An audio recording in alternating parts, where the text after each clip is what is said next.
الحمد لله رب العالمين والصلاة والسلام على قائد الغر المحجلين نبينا محمد وعلى آله وصحبه أجمعين.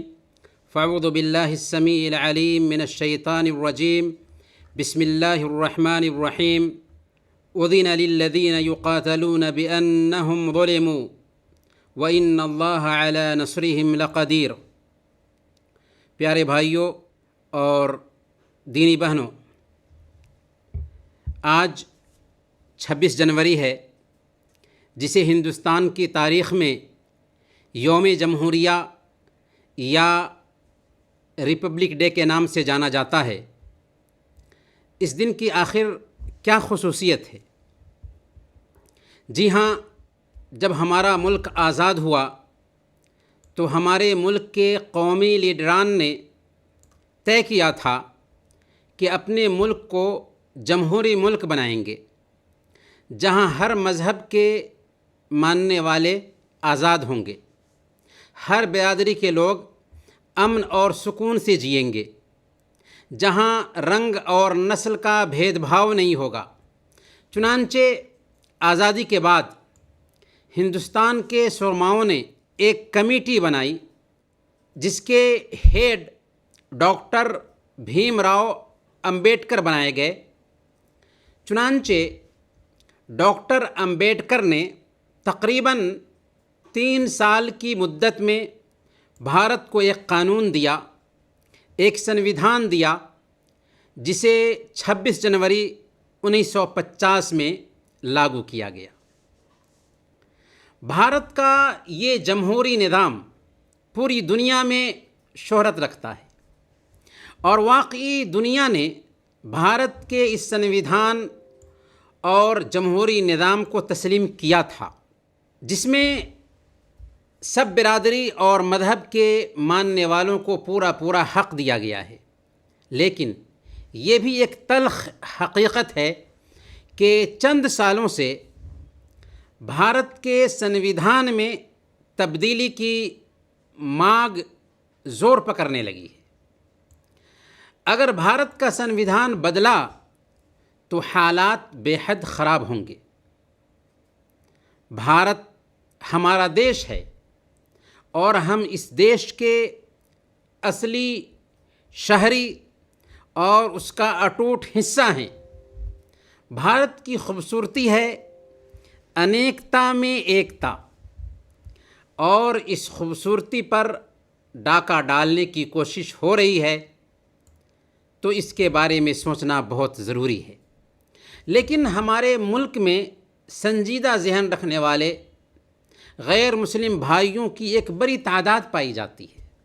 ہم ان کے ساتھ مل کر ملک کی حفاظت اور سالمیت کے لیے آواز اٹھا سکتے ہیں، اور یہ ہماری ذمہ داری بھی ہے، کیونکہ ہم نے اس ملک کو بنایا ہے، سجایا ہے، سنوارا ہے، اور اس ملک کی آزادی میں آگے رہے ہیں۔ پیارے بھائیوں اور دینی بہنوں، آزادی کیا ہے؟ آزادی بہت بڑی نعمت ہے، بلکہ یہ ایک فطری جذبہ ہے۔ دنیا میں انسان تو کیا، ساری جاندار مخلوقات آزاد رہنا پسند کرتی ہیں۔ شیر اور ہاتھی کی بات تو چھوڑیے، چھوٹی سی چھوٹی مخلوق چیونٹی اور مکھی تک کو اگر آپ قید کریں گے تو احتجاج شروع کر دیں گے اور اپنے آپ کو آزاد کرانا چاہیں گے، جبکہ انسان تو اشرف المخلوقات ہے۔ اس کی فطرت میں آزادی ہے، اس کے نیچر میں آزادی ہے۔ یہاں تک کہ ایک دودھ پیتے بچے کو اگر آپ کچھ پابند کرنا چاہیں گے تو چلانے لگے گا۔ اس کا چلانا دراصل یہ پیغام دیتا ہے کہ وہ آزاد رہنا چاہتا ہے۔ اس میں خاموش پیغام ہے آزادی کا۔ معمولی جیل کی زندگی میں رہنے والوں کو دیکھ لیجئے، خود ہم لوگ آئی پی سی سے ہفتہ میں ایک بار جیل کا وزٹ کرتے ہیں۔ ہم دیکھتے ہیں کہ وہاں جیل میں جن لوگوں کو رکھا گیا ہے انہیں 3 ٹائم کھانا ملتا ہے، سونے کے لیے آرام دہ جگہ ہے، اپنی زبان کے لوگوں کے بیچ ہی وہ رہتے ہیں، لیکن اس کے باوجود وہ ٹینشن سے بھرے ہوئے ہوتے ہیں۔ آخر کیوں؟ صرف اس لیے کہ انہیں آزادی حاصل نہیں ہے۔ اس سے ہم آزادی کی نعمت اور آزادی کی قدر کو سمجھ سکتے ہیں۔ اسلام چونکہ نیچر سے لگتا ہوا دین ہے، فطرت سے لگتا ہوا دین ہے، اس لیے اسلام آزادی کو انسان کا بنیادی حق مانتا ہے۔ انسان آزاد پیدا ہوا ہے، اس لیے اس کی آزادی کو چیلنج نہیں کیا جا سکتا۔ عمر فاروق رضی اللہ تعالیٰ عنہ کے اس تاریخی جملہ کو یاد کیجئے، متى استعبدتم الناس وقد ولدتهم امہاتهم احرارا، آخر تم نے لوگوں کو کب غلام بنا لیا حالانکہ ان کی ماں نے انہیں آزاد پیدا کیا تھا۔ اسلام میں توحید کا تصور ہے۔ توحید کا تصور اصل میں آزادی کا پیغام ہے، آزادی کا پروانہ ہے، یعنی ہم ایک رب کے غلام بن جائیں، ہر طرح کی غلامی سے آزاد ہو جائیں گے۔ اسلام صرف یہی کہتا ہے کہ ایک رب کے غلام بن جاؤ، ہر طرح کی غلامی سے آزاد ہو جاؤ گے۔ یہی پیغام تھا مسلمانوں کا۔ جہاں بھی مسلمان گئے انسانوں کو آزادی کا یہی پیغام سنایا تھا۔ شاہ ایران کے بادشاہ رستم کے دربار میں حضرت ربعی بن عامر رضی اللہ تعالیٰ عنہ نے آزادی کا یہی پیغام دیا تھا۔ کیا کہا تھا حضرت ربعی بن عامر نے؟ اللہ ابتعثنا لنخرج من شاء من عبادت العباد الى عبادت اللہ، ہمیں اللہ نے اس لیے بھیجا ہے تاکہ ہم انسانوں کو انسان کی پوجا سے نکال کر رب کی پوجا، اللہ کی پوجا کی طرف لے کر جائیں۔ رب کی غلامی ایسی پاکیزہ غلامی ہے کہ یہ غلامی 1000 غلامیوں سے نجات دیتی ہے۔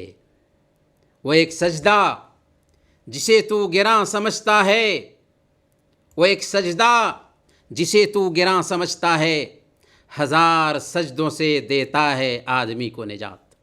اسلام اس حوالے سے دوسرا تصور یہ دیتا ہے کہ سارے انسان آدم اور حوا علیہم السلام کی اولاد ہیں، اس لیے لوگوں کے بیچ نسل اور رنگ کا بھید بھاؤ نہیں ہو سکتا۔ ان اکرمکم عند اللہ اتقاکم، دیکھو الگ الگ جاتیوں میں بٹے ہو، لیکن اللہ کی نظر میں تم میں سب سے بہتر وہ ہے جو اللہ کا سب سے زیادہ ڈر رکھنے والا ہے۔ اس تصور نے پاپائیت کی سوچ کو خاک میں ملا دیا، اس تصور نے برہمنیت کو زمین بوس کر دیا، اس تصور نے یہودیت کی مٹی پلید کر دی، اور اسلام نے ڈنکے کی چوٹ پر کہا کہ حکمرانی کا حق اسے حاصل ہے جس کے اندر صلاحیت ہو، جس کے اندر قابلیت ہو، چاہے اس کا تعلق کسی بھی خاندان سے ہو، کسی بھی جماعت سے ہو، کسی بھی گروہ سے ہو۔ حکمراں وہ نہیں ہوگا جس کا تعلق فلاں اور فلاں جماعت سے ہے۔ پھر اسلام نے شریعت کے 5 مقاصد بیان کیے ہیں، ان مقاصد پہ غور کیجئے۔ جان کی حفاظت، مال کی حفاظت، عزت کی حفاظت، عقل کی حفاظت اور دین کی حفاظت۔ اس میں مسلم اور غیر مسلم کی کوئی تمیز نہیں رکھی گئی، رنگ اور نسل کا کوئی فرق نہیں رکھا گیا۔ ہر انسان کو عقیدے کی آزادی دی اسلام نے۔ لا اکراہ فی الدین، دین کے معاملے میں کوئی زبردستی نہیں، بلکہ دوسروں کے مذہبی جذبات کی بھی قدر کرنے پر اسلام نے ابھارا۔ چنانچہ قرآن نے کہا لا تسبوا الذین یدعون من دون اللہ، کہ جو لوگ اللہ کے علاوہ دوسروں کی پوجا کرتے ہیں انہیں برا بھلا مت کہو۔ دشمن کے ساتھ بھی اسلام نے انصاف کا حکم دیا، وَلَا يَجْرِمَنَّكُمْ شَنَآنُ قَوْمٍ عَلَىٰ أَلَّا تَعْدِلُوا، سنو، کسی قوم کی دشمنی تمہیں اس بات پر آمادہ نہ کرے کہ انصاف سے پھر جاؤ، انصاف کرو، یہ تقوی کے زیادہ قریب ہے۔ غرض کہ اسلام ایک مکمل آزادی کا قائل ہے، ادھوری آزادی کا قائل نہیں۔ لیکن کیسی آزادی؟ کس طرح کی آزادی؟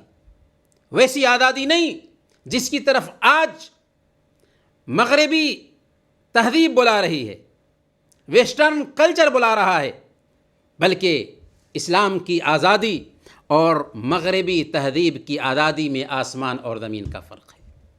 مغربی تہذیب آزادی کا مفہوم یہ دیتی ہے کہ انسان مذہب سے آزاد ہو جائے، اخلاق سے آزاد ہو جائے۔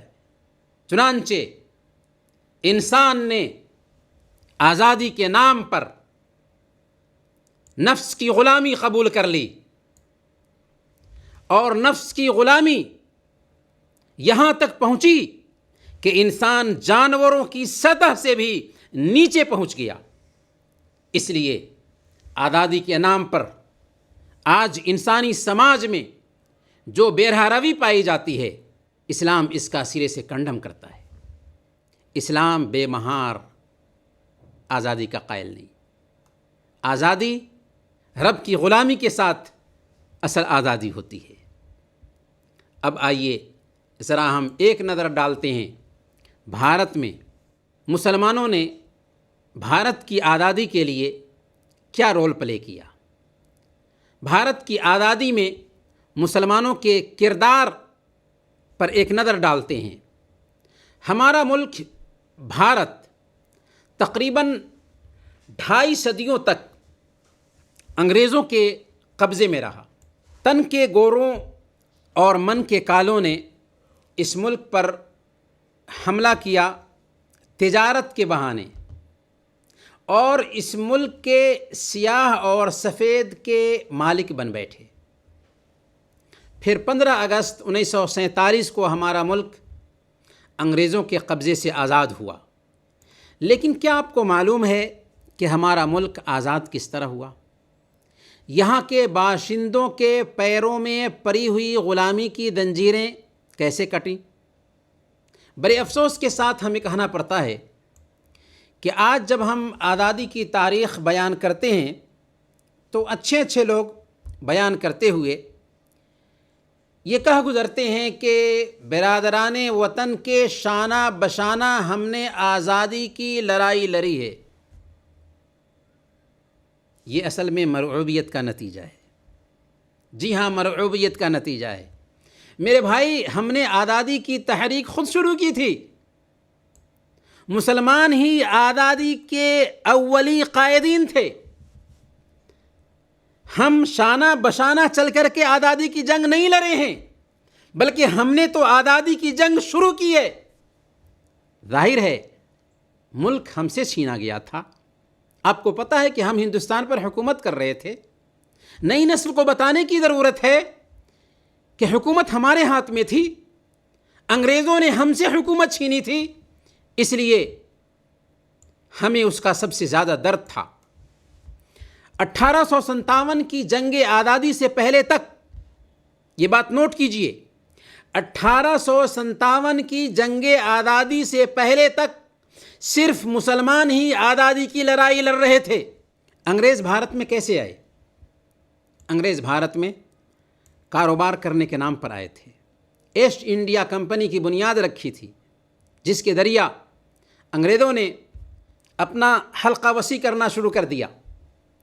سب سے پہلے انگریزوں سے نواب سراج الدولہ کے نانا علی وردی خان نے جنگ کیا۔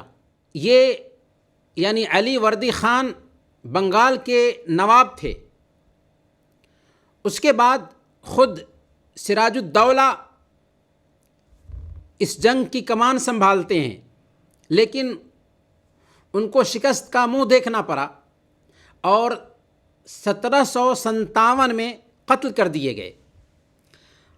اب انگریز اور آگے بڑھے، بنگال، بہار اور اڑیسہ پر پورے طور پر حاوی ہو گئے۔ جنگ آزادی کے ہیرو میں ایک نام حیدر علی اور ان کے بیٹے ٹیپو سلطان کا ہے، جن کا نام سونے کے پانی سے لکھے جانے کے قابل ہے، جنہوں نے 1780 میں جنگ شروع کی تھی انگریزوں سے اور مستقل انگریزوں کے لیے چیلنج بنے رہے، لیکن وہ بھی اپنوں کی بے وفائی کی وجہ سے ایک دن آیا کہ قتل کر دیے گئے۔ ان کی لاش پر جنرل ہورس نے کھڑے ہو کر اعلان کیا تھا کہ آج سے ہندوستان ہمارا ہے، کیونکہ اس کو یقین ہو چلا تھا کہ اب ہمیں ہندوستان سے کوئی نہیں نکال سکتا۔ اب ہر طرف انگریزوں کا اثر بڑھنے لگا تھا۔ تب شاہ ولی اللہ محدث دہلوی رحمۃ اللہ علیہ نے تحریک شروع کی۔ اس کے بعد مولانا کے بیٹے مولانا عبدالعزیز رحمۃ اللہ علیہ نے باضابطہ انگریزوں کے خلاف جہاد کا فتویٰ دیا اور یہ ثابت کیا کہ ہندوستان دارالحرب ہے، اس لیے انگریزوں سے جہاد ضروری ہے۔ اس طرح ہر طرف سے فتوے آنے لگے اور آزادی کے لیے ماحول سازگار ہونے لگا۔ اسی آزادی کے لیے شہیدین کی تحریک عمل میں آئی، شہیدین موومنٹ اٹھی، لیکن مولانا اسماعیل شہید اور مولانا سید احمد شہید 1831 عیسوی میں بالاکوٹ کے میدان میں شہید کر دیے گئے، پر انہوں نے اس تحریک میں جان ڈال دی تھی، گویا کہ وہ یہ کہتے ہوئے رخصت ہوئے تھے کہ ہمارے بعد یہ خون شہیداں رنگ لائے گا، یہی سرخی بنے گی، زیب عنواں ہم نہیں ہوں گے۔ خاندان صادق پور پٹنہ نے آزادی کا جھنڈا اٹھا لیا اور ایسے اٹھایا کہ پورے طور پر جم گئے۔ مولانا ولایت علی اور مولانا عنایت علی اور دوسرے خاندان صادق پور کے جیالے انتھک کوشش کرتے رہے، مختلف جنگی کارنامے انجام دیے، جن میں 1857 کی تحریک آزادی بھی ہے۔ آزادی کے ان متوالوں نے اپنی جانوں کا نذرانہ پیش کیا، کالا پانی کی سزائیں برداشت کی، بھوک لگنے پر ایسی روٹیاں کھائیں جس کے 4 حصوں میں سے 3 حصے مٹی کی ہوا کرتے تھے، مٹی کے۔ پیاس لگنے پر پیشاب کے قطروں سے اپنی پیاس بجھانے پر مجبور ہوئے۔ جی ہاں، یہ آزادی جو ہمیں ملی فری میں نہیں مل گئی، بلکہ ہم نے اس ملک کے لیے اپنا تن من دھن سب کچھ قربان کیا۔ ہمارے علماء نے پھانسی کے پھندوں کو ہنس کر کے مسکراتے ہوئے چوم لیا۔ تاریخ بتاتی ہے کہ 5 لاکھ سے زیادہ علماء کرام جنگ آزادی میں شہید کر دیے گئے۔ آزادی کی جنگ جاری رہی یہاں تک کہ 1919 میں تحریک خلافت عمل میں آئی، جس کے بانی مولانا محمد علی جوہر تھے، اور اس تحریک کے ذریعہ ہندو مسلم اتحاد عمل میں آیا، ہندو مسلم یونٹی قائم ہوئی۔ گاندھی جی ملک کے کونے کونے میں اس تحریک کے زیر اثر دورہ کرنے لگے، اور خود گاندھی جی نے 1920 میں مولانا ابوالکلام آزاد کے ساتھ مل کر ترک موالات یعنی نان کوآپریشن تحریک شروع کی، جس کا مقصد یہ تھا کہ انگریزوں کا کسی بھی کام میں تعاون نہیں کرنا ہے، انگریزوں کا بائیکاٹ کرنا ہے، یہی حل ہے انگریزوں سے آزادی لینے کے لیے۔ اور واقعی ترک موالات کی یہ تحریک بہت مفید ثابت ہوئی۔ پھر 1942 میں ہندوستان چھوڑو تحریک چلائی گئی، اور یہ تحریک چلتی رہی اور بہت ساری تحریکیں اس بیچ میں عمل میں آئیں، یہاں تک کہ 15 اگست 1947 میں انگریزوں کو ہندوستان چھوڑنا پڑا۔ رمضان کا مہینہ تھا اور 27ویں کی تاریخ تھی۔ پتا پتا، بوٹا بوٹا، حال ہمارا جانے ہے، جانے نہ جانے گل ہی نہ جانے، باغ تو سارا جانے ہے۔ آزادی کے بعد کا اب میں آپ کو ایک واقعہ سنانا چاہوں گا، خاندان صادق پور کا واقعہ ہے۔ خاندان صادق پور کے آخری چشم و چراغ مولانا عبدالخبیر صاحب ہیں۔ مولانا عبدالسمیع جعفری رحمۃ اللہ علیہ کے والد محترم، آزادی کے بعد ہندوستان کے پہلے پردھان منتری پنڈت جواہر لال نہرو مولانا عبدالخبیر صاحب کے پاس حاضر ہوتے ہیں اور ان کے خاندان کی خدمات کا اعتراف کرتے ہوئے جواہر لال نہرو کہتے ہیں کہ اگر علماء صادق پور، ذرا نوٹ کیجئے گا، اگر علماء صادق پور کی قربانیاں ترازو کے ایک پلڑے میں رکھی جائیں اور دوسرے پلڑے میں ہندوستان کے لوگوں کی قربانیاں رکھ دی جائیں تو علماء صادق پور کی قربانیوں کا پلڑا بھاری پڑ جائے گا۔ جادو او جو سر چڑھ کر بولے۔ پھر انہوں نے اس بات کا اعتراف کرتے ہوئے یہ بھی کہا کہ ہم چاہتے ہیں کہ آپ کے خاندان کا اتنا بڑا کردار رہا ہے ہندوستان کی آزادی میں، تو کوئی زرخیز زمین یا زمین کا کوئی حصہ آپ کے خاندان کے نام کر دیتے ہیں، یا کارخانہ یا فیکٹری وغیرہ آپ کے خاندان کو دے دیا جائے۔ اس وقت مولانا عبدالخبیر رحمۃ اللہ علیہ نے پردھان منتری کی پیشکش کو ٹھکرا دیا تھا اور ان کا شکریہ ادا کیا تھا، اور یہ بات کہی تھی کہ نہ ہمیں صلہ کی تمنا ہے نہ ستائش کی پرواہ، ہم نے یہ قربانیاں صرف اپنے رب کو راضی کرنے کے لیے دی تھی، اپنے ملک کو آزاد کرنے کے لیے دیا تھا، اس لیے ہمیں کسی سے بدلہ نہیں چاہیے۔ جب گلستان کو خون کی ضرورت پڑی، سب سے پہلے ہی گردن ہماری کٹی، پھر بھی کہتے ہیں ہم سے یہ اہل چمن، یہ چمن ہے ہمارا تمہارا نہیں۔ یہ واویلا وہ لوگ مچاتے ہیں جو انگریزوں کے وفادار تھے، جنہوں نے انگریزوں سے ساز باز کی تھی، اہل وطن کو دھوکہ دیا تھا، انگریزوں کی مخبری کی تھی، معافی نامہ لکھا تھا، آزادی کی تحریک سے پیچھے بھاگے تھے۔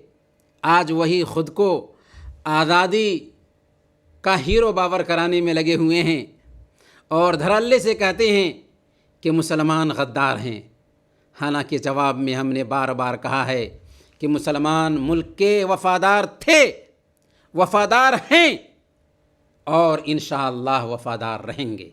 یہ ملک کل بھی ہمارا تھا، آج بھی ہے اور ہمیشہ کے لیے رہے گا۔ سبھی کا خون ہے شامل یہاں کی مٹی میں، کسی کے باپ کا ہندوستان تھوڑی ہے۔ لیکن ضرورت ہے کہ آزادی کی یہ تاریخ دہرائی جاتی رہے، جنگ آزادی میں مسلمانوں کا کردار نمایاں کیا جاتا رہے، تاکہ ہماری نئی نسل کو پتہ چلے کہ ہم نے اس ملک پر حکومت کی ہے، ہم نے اس ملک کو کیا کیا دیا ہے، ہم نے اور ہمارے آبا و اجداد نے اس ملک کے لیے کیا کیا قربانیاں پیش کی ہیں۔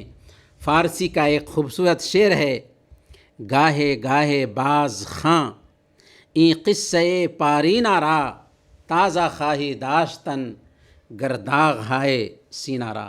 اگر تمہیں یہ پسند ہے کہ تمہارے سینے کے داغ تازہ رہیں تو کبھی کبھی یہ پرانے قصے پھر سے پڑھ لیا کرو۔ تو ان قصوں کو سنانے کی ضرورت ہے نئی نسل کو، تاکہ ہماری نئی نسل کو اپنی تاریخ یاد رہے۔ پیارے بھائیوں، اب تک ہم نے ہندوستانی جمہوریت کے بارے میں سنا، اسلام میں آزادی کے تصور کو جانا، اور پھر اس کے بعد ہندوستان کی آزادی میں مسلمانوں کے کردار کی ایک جھلک آپ کے سامنے میں رکھی گئی۔ اب سوال یہ ہے کہ پس چہ باید کرد، ہمیں کیا کرنا ہے، ہماری کیا ذمہ داری ہے؟ 3 پیغام پر میں اپنی بات ختم کروں گا۔ سب سے پہلے ہم توحید پرست بنیں۔ جی ہاں، ہم توحید پرست بنیں کہ اصل آزادی رب کی غلامی ہے، اصل آزادی رب کی غلامی ہے۔ یہ ادھوری آزادی ہوگی جس آزادی کے نام پر ہم خوشیاں منائیں۔ اصل آزادی رب کی غلامی ہے۔ ایک اللہ کے سامنے ہماری پیشانی جھکے، ہم ایک اللہ کو مشکل دور کرنے والا اور ضرورت پوری کرنے والا سمجھیں، اسی کو مشکل کشا اور حایت روا خیال کریں، ایک اللہ سے لو لگائیں، اللہ کے علاوہ ہر طرح کی غلامی کو نکار دیں۔ جو خود محتاج ہوئے دوسروں کا، بھلا اس سے مدد کا مانگنا کیا؟ پھر ہم اپنے آس پاس کے لوگوں کو بھی اس حقیقی آزادی کی طرف دعوت دیں کہ انسانوں، رب کے غلام بن جاؤ، اس رب کے غلام بن جاؤ جو تمہارا پیدا کرنے والا، تمہارے آباء و اجداد کا پیدا کرنے والا ہے، تاکہ انسانوں کی غلامی سے حقیقی معنوں میں نجات پا جاؤ اور حقیقی آزادی کا لطف پا سکو۔ یہ پہلا پیغام ہے کہ ہم توحید پرست بن جائیں اور اس توحید کے داعی بھی بن جائیں۔ دوسرا پیغام یہ ہے کہ ہم رسم و رواج کی غلامی میں جو جکڑے ہوئے ہیں اس سے خود کو آزاد کر لیں۔ آج ہم مسلمان ہندوستان میں، بر صغیر پاک و ہند میں رسم و رواج کی بندھن میں اس انداز میں جکڑ چکے ہیں کہ اس سے نکلنا مشکل لگتا ہے۔ اس بندھن نے ہمارا کچومر نکال رکھا ہے۔ ہم مسلمان ہیں، ہماری زندگی میں رب کا قانون چلنا چاہیے، من کی بات نہیں چلنی چاہیے۔ ہمیں اس بات کی فکر ضرور ہوتی ہے کہ لوگ کیا کہیں گے، لیکن ہم اس بات کے لیے فکر مند نہیں ہوتے کہ رب کیا سوچے گا، رب کی نظر میں ہماری حیثیت کیا ہوگی۔ یہ دین اتنا عظیم دین ہے کہ اس دین نے انسانوں کی کایا پلٹ دی تھی، لیکن آج وہی دین ہمارے پاس ہے۔ آخر پھر بھی ہم غلامی کی زندگی کیوں گزار رہے ہیں؟ سنیں اپنے رب کی سورۃ الجاثیہ آیت نمبر 18، ثم جعلناک علی شریعۃ من الامر فاتبعها ولا تتبع اهواء الذین لا يعلمون۔ ہم نے آپ کو ایک روشن شریعت پر گامزن کیا ہے، روشن شریعت، پختہ شریعت، دو ٹوک شریعت، جس کی رات بھی دن کے جیسے ہے، اس لیے آپ اسی پر چلیں اور ان لوگوں کی خواہشات کی پیروی نہ کریں جو جانتے نہیں ہیں، جنہیں پتہ نہیں ہے۔ اس لیے سماج کی جکڑ بندیوں سے اپنے آپ کو آزاد کریں، رسم و روایت کے پابند نہ بنیں، شریعت کے تابع ہو جائیں، ہمارے سارے مسائل حل ہو جائیں گے۔ تیسرا پیغام، اپنے ملک کی تعمیر و ترقی کے لیے ہم 3 میدان میں آگے بڑھیں: تعلیم، سیاست اور بزنس۔ تعلیم کی طرف ہم دھیان دیں۔ اپنے بچوں کو تعلیم یافتہ بنائیں.